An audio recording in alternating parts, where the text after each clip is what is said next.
반갑습니다. 유태인 목사입니다. 오늘은 요한계시록 20장을 통해 요한계시록의 내용 중 가장 난해하고 가장 풀기 어려운 부분을 함께 살펴보려고 합니다. 그래서 오늘 제가 드리는 말씀이 옳다고 할 수도 없고 저 또한 정확하게 해석하지 못하는 부분이 있기에 난제라는 용어로 대신하고 넘어갈 예정인데, 최대한 올바르게 해석하기 위해 노력은 하였으니 이해하면서 들어주시면 고맙겠습니다. 그리고 지난번 19장 강의 때 말씀드렸던 것처럼 이번 20장에도 복 있는 사람들에 대한 이야기가 나오는데, 총 4번 중에 오늘은 2번째 복 있는 사람들에 대한 말씀을 살펴볼 것입니다. 그럼 1절부터 본문을 좀 보자면, 또 내가 보매 천사가 무저갱의 열쇠와 큰 쇠사슬을 그의 손에 가지고 하늘로부터 내려와서 용을 잡으니 곧 옛 뱀이요 마귀요 사탄이라 잡아서 1000년 동안 결박하여. 자, 그러니까 사탄을 잡았는데 그의 이름이 옛 뱀도 되고 용도 되고 마귀도 되고 사탄도 됩니다. 또 있다면 루시퍼도 있는데, 정말 변화무상한 이름으로 창세 때부터 지금까지 존재해 왔어요. 특히 여기 옛뱀이라고 할 때는 창세기 에덴 동산에서 하와를 미혹시킨 뱀을 말하는데, 눈에 보이는 진짜 뱀이 하와를 유혹한 것이지만 실상은 사탄 마귀가 그 안에 있었던 것이죠. 그래서 옛뱀이라고 말하는데, 이 옛뱀 사탄 마귀를 잡아서 1000년 동안 결박합니다. 그래서 어디에 결박하냐? 3절에 무저갱에 던져 넣어 잠그고 그 위에 임봉하여. 자, 그러니까 무저갱에 결박하는데 이 무저갱이 무엇인가에 대해서는 제가 여러 번 설명을 드렸습니다. 그래도 간단하게 말씀을 드리자면, 일단 사람이 죽어서 가는 곳이 아니에요. 무저갱은 헬라어로 아비소스라고 하는데, 그 뜻은 태초의 깊음, 깊이를 잴 수 없는 지하 세계를 말합니다. 그러니까 여기는 사람을 위해서 준비된 곳이 아니라 사탄 마귀와 악한 귀신들만을 위해서 준비된 감옥이에요. 그 증거가 누가복음 8장에 나오는데, 군대에 귀신 들린 자에게 예수님께서 이름을 묻는 장면이 나옵니다. 그때 이 군대 귀신이 하는 말이 내 이름은 군대다, 많은 귀신이 들렸다 하면서 강구하는 장면이 나오는데, 그때 귀신이 하는 말이 누가복음 8장 31절에 무저갱으로 들어가라 하지 마시기를 강구하더니 그랬습니다. 그러니까 무저갱은 귀신들이 들어가는 감옥과 같은 곳이고, 이런 강구의 내용을 봤을 때 사람들에게 큰 악을 끼치는 악한 귀신들은 우리가 모르게 예수님께서 잡아다가 무저갱으로 계속 보내고 계셨다는 것을 알 수 있어요. 그리고 요한계시록 9장에 보면 나팔 재앙 때 5번째 천사가 나팔을 부니까 무저갱에서 황충이 올라와 불신자들을 괴롭게 하는 사건이 기록되어 있는데, 이 황충은 정확하게 뭔지는 모르겠지만 불신자들에게만 고통을 주는 권세를 받는 것을 보았을 때 하나님 편에 서서 무저갱을 지키던 병사와 같은 존재라는 것을 알 수 있습니다. 요한계시록 9장 11절에 그들에게 왕이 있으니 무저갱의 사자라. 히브리어로는 그 이름이 아바돈이요 헬라어로는 그 이름이 아볼루온이더라. 그러니까 아바돈이라 하기도 하고 아볼루온이라 하기도 하는 어떤 존재가 있는데, 이 존재가 무저갱의 사자고 황충의 왕이다. 그렇다면 아마도 이 아볼루온과 황충들은 무저갱에 들어가 있는 귀신들, 악한 영들을 지키는 자들 같은데, 여기에 드디어 사탄 마귀를 집어넣는다는 것이죠. 그래서 20장 3절에 무저갱에 던져 넣어 잠그고 그 위에 임봉하여 1000년이 차도록 다시는 만국을 미혹하지 못하게 하였는데, 그 후에는 반드시 잠깐 노일이라. 자, 여기가 참 난해한 부분인데, 먼저 이 1000년이라는 시간이 실제의 1000년인가 아니면 상징적인 숫자로 1000년인가, 이걸 가지고 신학적으로 여러 견해가 나왔어요. 이것 때문에 사실 그냥 보고 넘어가도 될 것을 난해하게 된 것인데, 어쨌든 이걸 먼저 좀 소개하려고 합니다. 천년을 어떻게 봐야 되냐라고 했을 때, 신학적으로 풀어보겠다고 내놓은 학설들을 통칭하여서 천년왕국설이라고 해요. 그래서 수많은 학자들이 천년왕국설의 학설을 가지고 해석을 시도하였는데 어느 하나 명쾌하게 풀어내지는 못했어요. 그저 나는 이 견해를 따라서 계시록을 이렇게 해석합니다, 이 정도가 다입니다.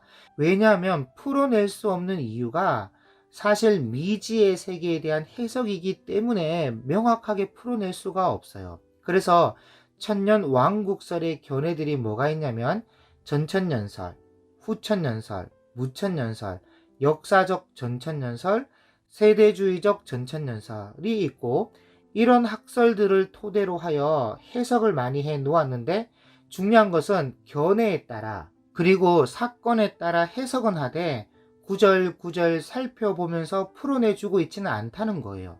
그리고 이것은 상징적인 숫자다, 구구절절 상징적이다 이러면서 더욱 어렵게 만들고 있어요.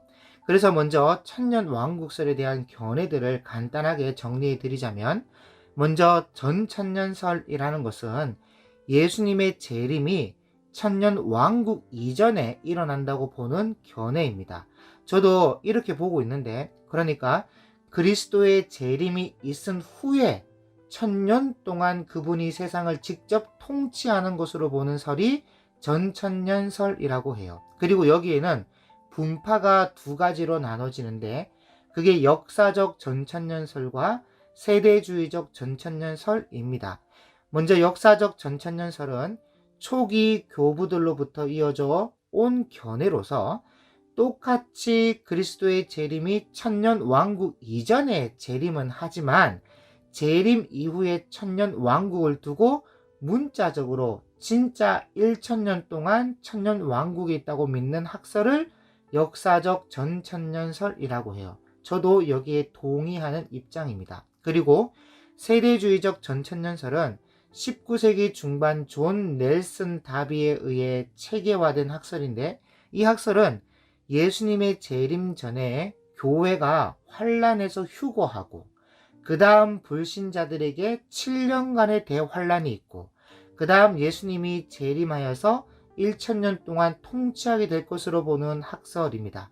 저도 어느 정도는 동의하는데, 성도들이 휴거하고 난 다음에 7대접장이 지나가야 되니까 대환란이 있을 수밖에 없지요. 그러나 그게 7년인지는 모릅니다. 그런 말이 없어요.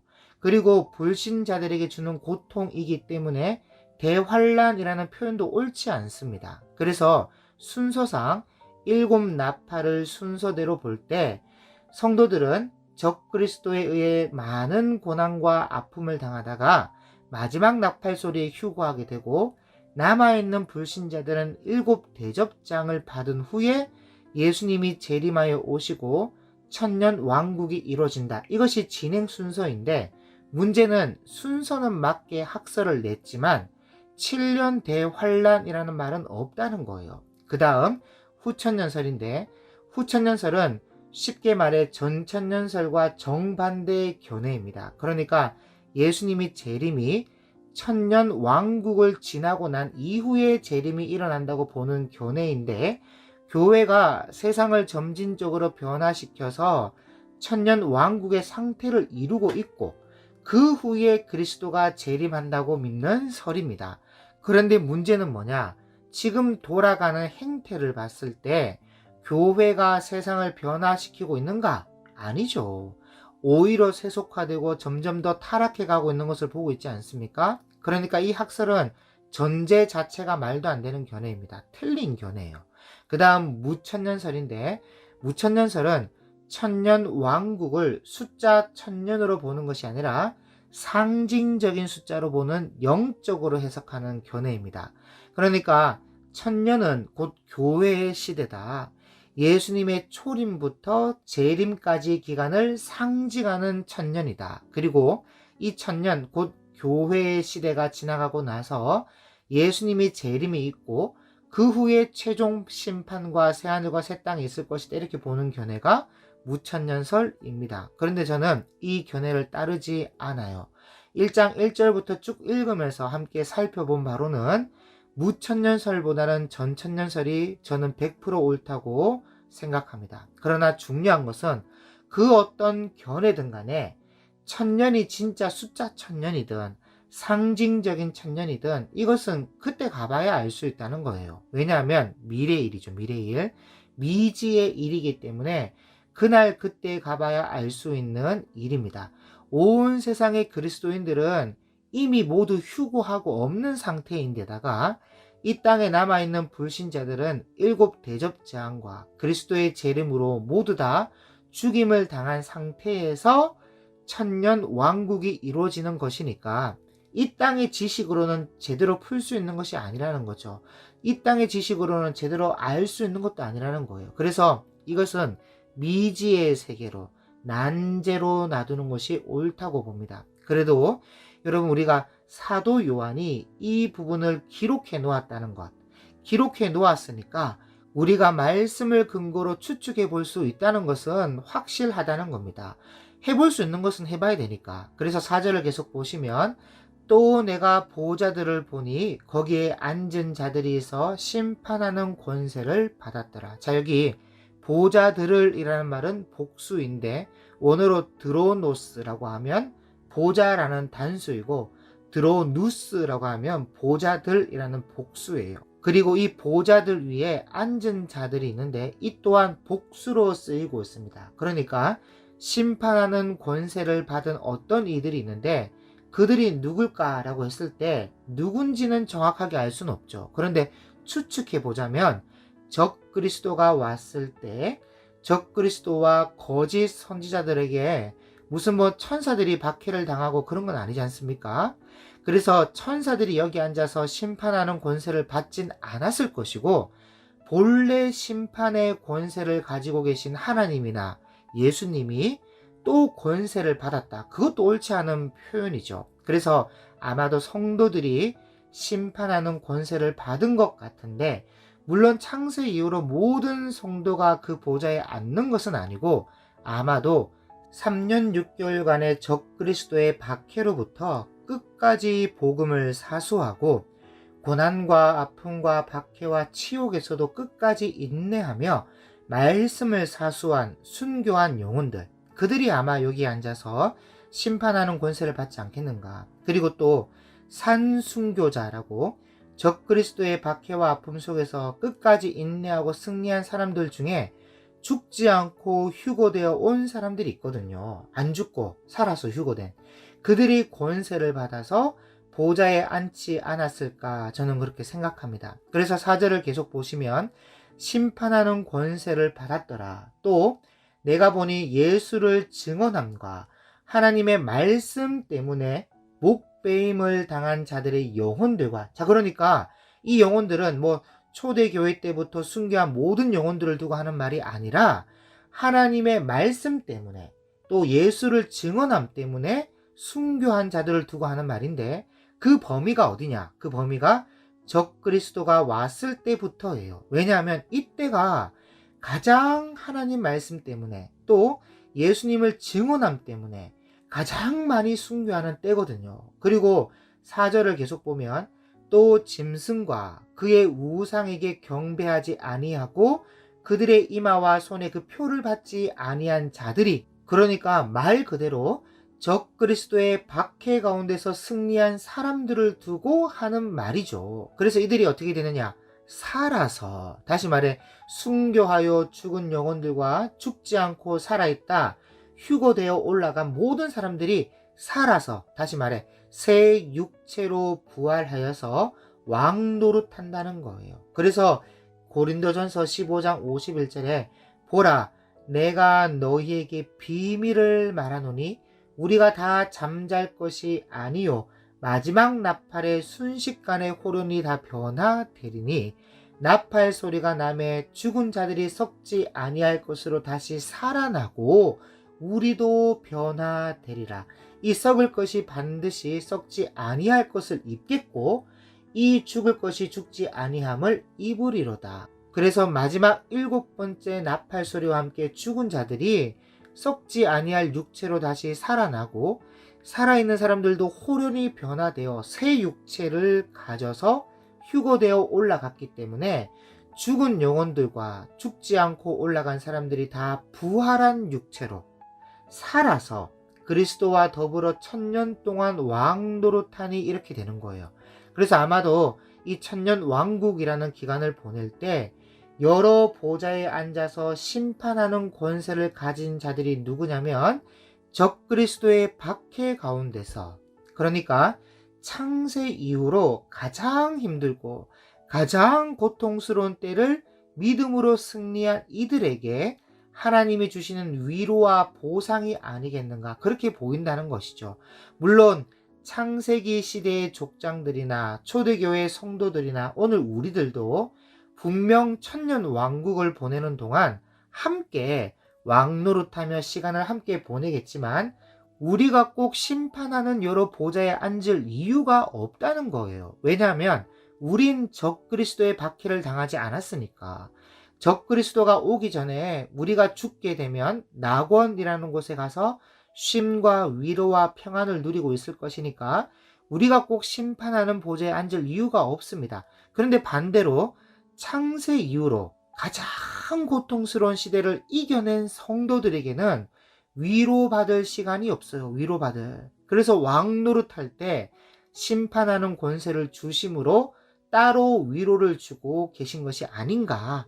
말로 다 표현할 수 없는 고난에 대한 심판의 권세로 통쾌한 위로를 주고 계신 것이 아닌가, 그렇게 보인다는 것이죠. 그리고 이것도 적그리스도 때의 모든 성도에게 다 주는 권세가 아니라 예수님을 증언하고 하나님 말씀 때문에 순교한 자들, 아마 제대로 된 목회자들이 여기에 들어가지 않겠나 싶은데, 분명한 것은 하나님의 말씀을 제대로 가르치고 그 말씀을 증언하여 예수님을 제대로 전파한 자들은 분명히 적그리스도와 거짓 선지자에게 가장 큰 고통을 당하게 될 것입니다. 그래서 이들이 1000년 왕국 기간 동안 심판하는 보좌에 앉아서 심판하는 권세를 받아 위로를 얻지 않겠는가, 저는 그렇게 해석하고 있습니다. 5절입니다. 가로 열고 그 나머지 죽은 자들은 그 1000년이 차기까지 살지 못하더라. 가로 닫고 이는 첫째 부활이라. 자, 여러분, 제가 가로 열고 가로 닫고 하면서 이 말씀을 읽어 드렸는데, 일단 이 말씀을 따르면 예수님께서 재림하실 때 그때 땅에 남아있던 모든 불신자들은 다 죽이시는데 이들이 1000년 왕국이 끝날 때까지 살아나지 못하고 스월이라는 곳에서 고통을 당하고 있다는 거예요. 그런데 성도들은 휴거할 때 마지막 나팔과 함께 호련히 변화되어 새 육체로 부활한다는 거예요. 이것이 첫째 부활인데, 이 부활은 앞에서 말씀드렸던 것처럼 적그리스도 때의 성도들만 부활하는 것이 아니라 창세로부터 죽은 모든 성도들이 다 부활하는 것을 말해요. 이 첫째 부활이. 그리고 여기 괄호 안에 있는 그 나머지 죽은 자들은 그 1000년이 차기까지 살지 못하더라. 가로 닫고 이렇게 되어 있는데, 여러분 사실 이 말씀은 원래 원본에는 없는 내용입니다. 사본을 하는 누군가가 사본을 만드는 과정에서 자신의 이 깨달음을 첨가한 거예요. 첨가한 거. 그런데 학자들이 이것도 성경의 한 권위로 인정하자 하고는 지금 우리에게 보급하고 있는 거예요. 그런데 다른 65권의 성경이라면 모르겠지만 요한계시록에서 이 부분을 그대로 가져오는 것은 과연 옳은가 옳지 않은가에 대해서는 한번 따져봐야 되지 않겠는가, 그런 생각이 들거든요. 저는 뒤에 다시 설명을 좀 드리는 것을 하고 6절을 일단 보시면, 이 첫째 부활에 참여하는 자들은 복이 있고 거룩하도다. 둘째 사망이 그들을 다스리는 권세가 없고 도리어 그들이 하나님과 그리스도의 제사장이 되어 1000년 동안 그리스도와 더불어 왕노릇하리라. 그래서 이 첫째 부활이 아주 중요한데, 왜 중요하냐? 이 첫째 부활이 바로 생명의 부활이기 때문에 그래요. 그래서 우리는 반드시 이 첫째 부활에 참여한 자가 되어야 하는데, 여러분 부활은요 2가지밖에 없습니다. 생명의 부활과 심판의 부활, 이 두 가지밖에 없어요. 요한복음 5장 29절에 선한 일을 행하는 자는 생명의 부활로, 악한 일을 행하는 자는 심판의 부활로 나오리라, 그렇게 예수님께서 말씀하셨는데, 이 첫째, 이 6절 첫째 부활이 생명의 부활입니다. 그래서 이 첫째 부활에 참여하는 자들은 복이 있고 거룩하도다. 제가 19장에서 네 가지의 복을 말씀드리겠다고 했죠. 19장에서는 어린 양의 혼인잔치에 초대된 사람들은 복이 있다 했고, 오늘 20장에서는 첫째 부활에 참여해야 복이 있다는 겁니다. 이것이 두 번째 복인데, 만약 첫 번째 부활, 곧 생명의 부활에 참여하지 못하면 어디에 참여해야 되냐? 심판의 부활에 참여해야 돼요. 이 심판의 부활이 둘째 부활이라고 할 수 있는데, 영혼으로서 불과 유황못에 들어가는 것이 아니라 육체로 부활하여 들어갑니다. 그래서 생명의 부활이 첫째 부활이라면 둘째 부활은 심판의 부활인데, 심판의 부활에 참여하게 되면 하나님 앞에 우리 죄가 기록된 책이 있어요. 그 책이 있는데 예수님의 피로 죄 씻음을 받지 못한 그 모든 죄들이 다 적혀 있어서 그 죄가 증거가 되어 심판을 받게 됩니다. 그럼 지옥 가는 거죠. 불과 유황불 못에. 그리고 6절에 보면 이 첫째 부활에 참여한 자들은 둘째 사망이 그들을 다스리는 권세가 없고, 도리어 그들이 하나님과 그리스도의 제사장이 되어 천년 동안 그리스도와 더불어 왕노릇하리라, 그렇게 말씀하고 있는데, 우리도 똑같이 천년 왕국 동안 함께 보내면서 보호자에 앉아서 심판하는 권세만 없어서 그렇지, 하나님과 그리스도의 제사장이 되어서 더불어 왕노릇하며 함께 지낸다는 거예요. 그러다가 7절에 보면 천년이 참에 사탄이 그 옥에서 놓여 나와서 땅의 사방 백성 곧 곡과 마곡을 미혹하고 모아 싸움을 붙이리니 그 수가 바다의 모래 같으니라. 자, 이 부분이 저는 요한계시록 안에서 가장 어렵고 가장 난해한 난제라 생각합니다. 정말 이걸 어떻게 이해해야 바르게 이해하는 것인지 모를 정도예요. 사탄이 천년 동안 무적행에 갇혀 있다가 천년 왕국이 끝나고 옥에서 풀려 나오는데, 왜 풀려났냐 했을 때는 이건 알 수 있죠. 이제 불과 유황이 있는 못에 던져져야 하니까 사탄을 무적행에서 꺼내 놓는 것은 이해가 되는데, 문제는 사탄이 옥에서 나왔을 때 불과 유황못에 들어가기 전에 땅의 사방 백성을 미혹하여 마지막 발악을 한다는 것이 이해가 되지 않는 거예요. 그럼 이 땅의 사방 백성들은 누구이며 또 미혹함에 넘어가는 일이 왜 또 일어나는가? 이것이 풀어지지 않는 난제라는 것인데, 그 어떤 해석으로도 명쾌하지 않습니다. 그래서 이런 것이 미지의 세계고 난제며 그때 가봐야 알 수 있는 것인데, 천년 왕국도 정확하게 어떤 현실인지 알 수 없는 상황에서 이 천년 왕국이 지난 뒤에 일어나는 일들을 바르게 이해를 한다는 것이 사실은요, 말도 안 되는 이야기죠. 그리고 천년 왕국 때도 성도들이 그리스도와 더불어 왕노릇한다고 하는데, 왕노릇을 하려면 왕의 명령을 받는 자들이 또 있어야 되지 않겠습니까? 천사들이 그 노릇을 할 것도 아니고 종들이나 아니면 불신자들 없이 어떻게 왕노릇을 한다는 거예요. 그래서 이것도 참 풀리지 않는 난제인데, 딱 하나입니다. 제가 볼 때, 제 관점에서는 이 난제를 어느 정도 수긍할 수 있는 단서가 있다면 예수님이 말씀하신 심판의 부활이에요. 심판의 부활. 둘째 부활이라는 말이 여기 요한계시록에 기록되어 있지 않고 그냥 바로 11절 12절 말씀에 심판하는 장면으로 넘어가고 있는 것을 볼 수 있거든요. 그렇다면 어느 시점인지는 모르겠지만 둘째 부활이 있었다는 것이고, 이 시점은 11절 이전에 심판하는 장면이 기록되기 전에 둘째 부활이 있었다는 말이 된다는 겁니다.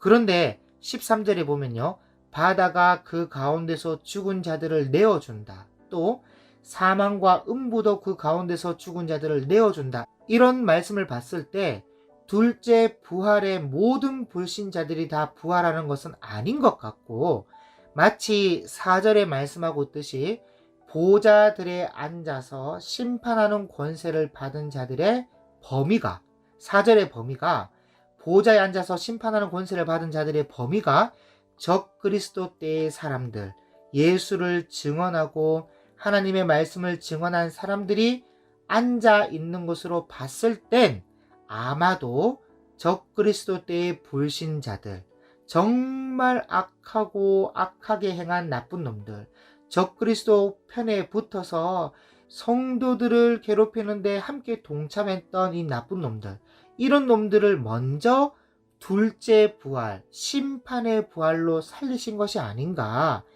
그래서 저는 이 요한계시록 20장을 이렇게 이해하고 싶은데, 5절에 보면 관로 안에 그 나머지 죽은 자들은 그 천년이 차기까지 살지 못하더라. 이 내용은 본래 원본에 없는 것을 사본 작업을 하다가 그 사본 작업을 하던 사람이 기록한 것이니까 옳지 않다. 이것은 사본하는 자가 잘못 깨닫고 기록한 것이다. 그렇게 생각하면서 원본대로, 관로가 없는 본래의 원본대로 봐야 된다는 거예요. 그리고 관로가 없는 원본대로라면 첫째 부활은 휴거할 때, 첫째 부활이 모든 성도들에게 이루어진 것이고, 둘째 부활은 천년 왕국을 보낼 때 하나님께서 일부만 적그리스도 때의 악한 자들을 심판의 부활로 살리셔서 정말 적그리스도 때 창세 이후로 가장 고통스럽고 정말 성도들이 계리지보다 못한 취급을 당하며 고통과 아픔 속에서 참으로 비참한 경험을 할 때 이들의 악한 짓을 다 기억하고 계셨다가 원수를 갚으시는데, 역전 현상으로 천년 왕국 때 종노릇하는 자들로 살려서, 심판의 부활로 살려서 이제는 우리가 왕노릇하게 되고 당한 모든 고통과 아픔을 이런 것으로 위로하게 하시는 일이 일어나지 않겠는가? 저는 그렇게 될 수도 있다 생각하는 것입니다. 제 생각, 제 관점. 그러다가 천년이 지나 사탄 마귀가 풀려났을 때 이 종노릇하는 불신자들을 다시 미혹하여서 성도와 하나님께 대적하는 것으로 보인다는 것이죠. 이 마귀가. 물론 제 관점이고 제가 드리는 말씀대로 이루어질지 않을지는 모릅니다. 아까도 말씀드렸지만 성도들은 이미 휴거한 지 오래되었고 예수님이 재림하시고 난 이후의 세계니까 미지의 세계로 제대로 알 수 없지만, 일단 성경을 읽으면서 생각해 볼 때 저의 관점에선 이렇게 보는 것이 타당하다 여겨져서 알려드리는 것이니까 믿고 안 믿고는 여러분들이 판단하시기 바랍니다. 그래서 7절을 다시 보시면 천년이 참에 사탄이 그 옥에서 놓여 나와서 땅의 사방 백성 곧 곡과 마곡을 미혹하고 모아 싸움을 붙이리니 그 수가 바다의 모래 같으니라. 이건 진짜 마지막에 적그리스도가 아니라 사탄 마귀가 직접 미혹하고 진두지휘해서 하나님께 발악하는 것인데, 9절에 이 종노릇하던 불신자, 그들이 지면에 널리 퍼져 성도들의 진과 사랑하시는 성을 두름에 하늘에서 불이 내려와 그들을 태워버리고 또 그들을 미혹하는 마귀가 불과 유황못에 던져지니, 이게 진짜 지옥, 진짜 마지막 감옥, 불과 유황못에 마귀가 던져지는데 거기는 그 짐승과 거짓 선지자도 있어.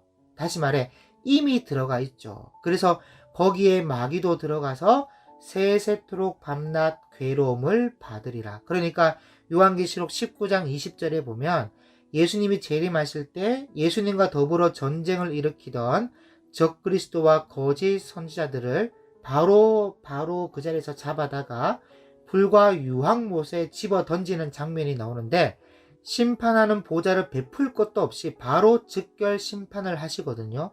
그래서 여기에 이미 적그리스도와 거짓 선지자는 들어가 있다는 것이고, 이들이 지옥에 들어가 있는 사이에 사탄 마귀는 무적행으로 끌려가서 천년간 갇혀 있다가 천년 뒤에 유황불 지옥에 집어넣기 위해 꺼낸다는 것이고, 꺼냈을 때 이런 일들이 다시 한번 곡과 마곡을 미혹하여서 불러 모아서 전쟁하는 이런 일이 벌어지게 된다는 것이죠.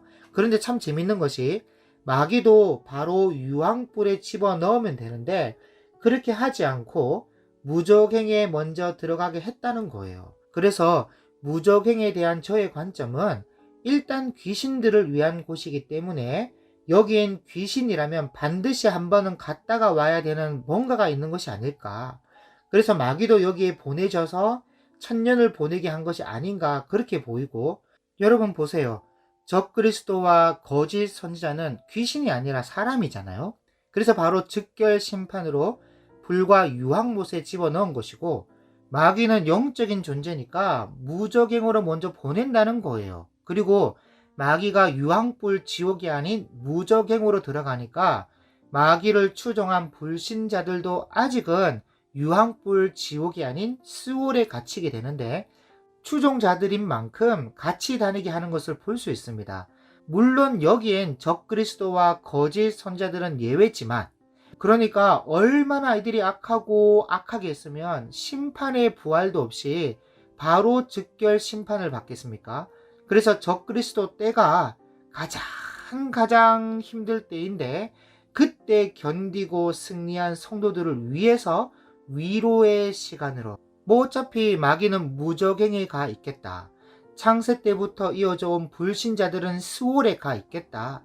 이참에 적그리스도 때 성도들을 참 괴롭혔던 이들을 먼저 심판의 부활로 살려서 천년 왕국을 보내는 동안 성도들의 종으로서 종노릇하도록 만들자, 그렇게 하신 것이 아닌가.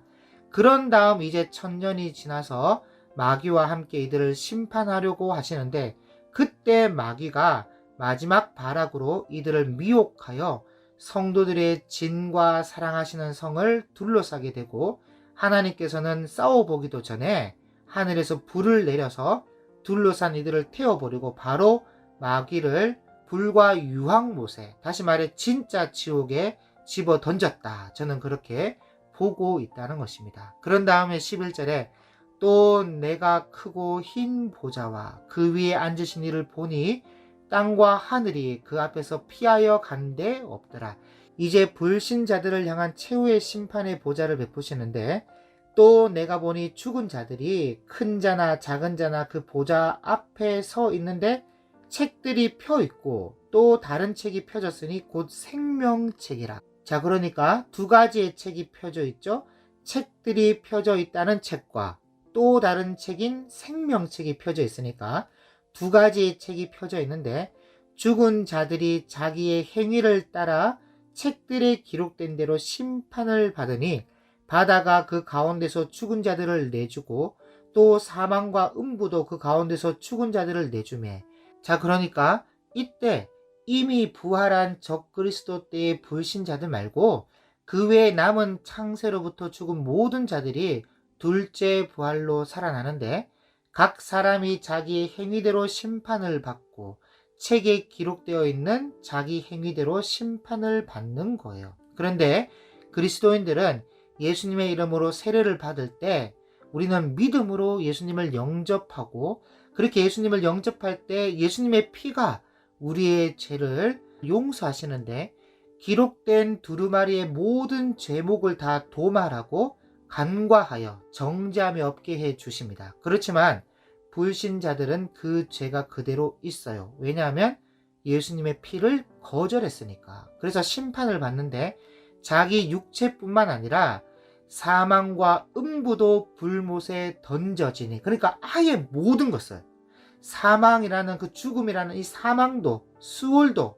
그 전까지는 이 수월 안에 음부라는 이곳에 그 불신자들을 다 감옥처럼 가둬놓고 있었는데, 사망도 수월도 모든 것을 다 불못에 던져버립니다. 던져지는데 이것은 둘째 사망 곧 불못이라.